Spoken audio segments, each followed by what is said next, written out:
Hi అందరికీ. ఈరోజు నేను మీ అందరితో మా పాస్తా స్టోరీ షేర్ చేసుకుందాం అనుకుంటున్నాం. మేము మా సెకండ్ ఇయర్ యానివర్సరీకి ఫిలిప్ ఐలాండ్ వెళ్ళామన్నమాట. అప్పుడే ఫస్ట్ టైం ట్రై చేయడం ఈ రావియోలీ పాస్తా. మాకు బాగా నచ్చింది. స్టఫ్డ్ పాస్తా కదా, సో ఇంట్రెస్టింగ్గా అనిపించి ట్రై చేసాము. ట్రై చేశాక ఇంటికి వచ్చిన తర్వాత కూడా ఆఫ్టర్ 2 వీక్స్ మళ్ళీ ఒకసారి తినాలనిపించి ఇంట్లో కూడా ట్రై చేసాము. అయితే ఈరోజు దాన్ని చూసేయండి. జస్ట్ ష్రెడెడ్ చీజ్ తీసుకున్నాను and some chopped onion, chopped garlic and some chilli flakes, 2 pasta sauces తీసుకున్నాను.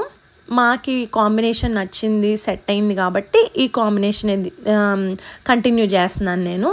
జస్ట్ టొమాటో, ఆనియన్, గార్లిక్ ఉన్నది అండ్ సమ్ ఒరిగానో.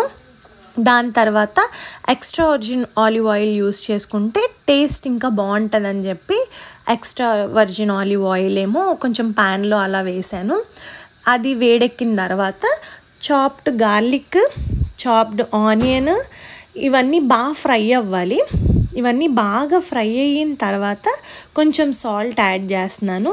అది కూడా బాగా వేగింది అన్న తర్వాత ఏవైతే సాసెస్ తీసుకున్నామో ఆ సాసెస్ కూడా వేసేయడమే మొత్తం అంతా. కొంచెం ఎక్కువ సాసే పడుతుంది, హోల్ బాటిల్ కంప్లీట్ అయిపోతుంది. లిటరల్గా 2 బాటిల్స్ పడతాయి. ఒక 3 మెంబర్స్ తినాలి అంటే 2 బాటిల్స్ ఖచ్చితంగా పడతాయి. ఆ తర్వాత సమ్ చిల్లీ ఫ్లేక్స్, ఆరిగానో వేసేసి మంచిగా కుక్ అవుతున్నప్పుడు మనం ఏవైతే రావియోలీ పాస్తా తీసుకున్నామో దాన్ని సాసెస్లో వేసేసి బాగా కుక్ అవ్వనివ్వాలన్నమాట. దీంట్లోకి ఫ్రెష్ క్రీమ్ ఉంటే యాడ్ చేస్తే ఇంకా టేస్ట్ ఎన్హాన్స్ అవుతుంది. బట్ మా దగ్గర అవైలబుల్గా లేదు కాబట్టి మేము జస్ట్ మిల్క్ వేసేసాము. నేను ఆ షార్ట్ తీయడం మర్చిపోయాను, కాకపోతే మిల్క్ వేసామన్నమాట. ఎలానో ఫుల్ క్రీమ్ మిల్క్ కదా కాబట్టి దాన్ని యూస్ చేసాం మేమైతే. మంచిగా కుక్ అవ్వాలి. ఇది సాసెస్లో బాగా మిక్స్ చేసి మంచిగా కుక్ అవుతుంది. ఎక్కువ టైం ఏం పట్టదు, చాలా క్విక్గానే అయిపోతుంది.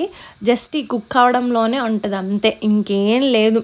దాని తర్వాత ముందుగా తీసుకున్న షెడెడ్ చీజ్ ఏదైతే ఉందో ఆ చీజ్ అంతా ఆ పాస్తాలో కలిపేసి బాగా మిక్స్ అవ్వనివ్వాలి.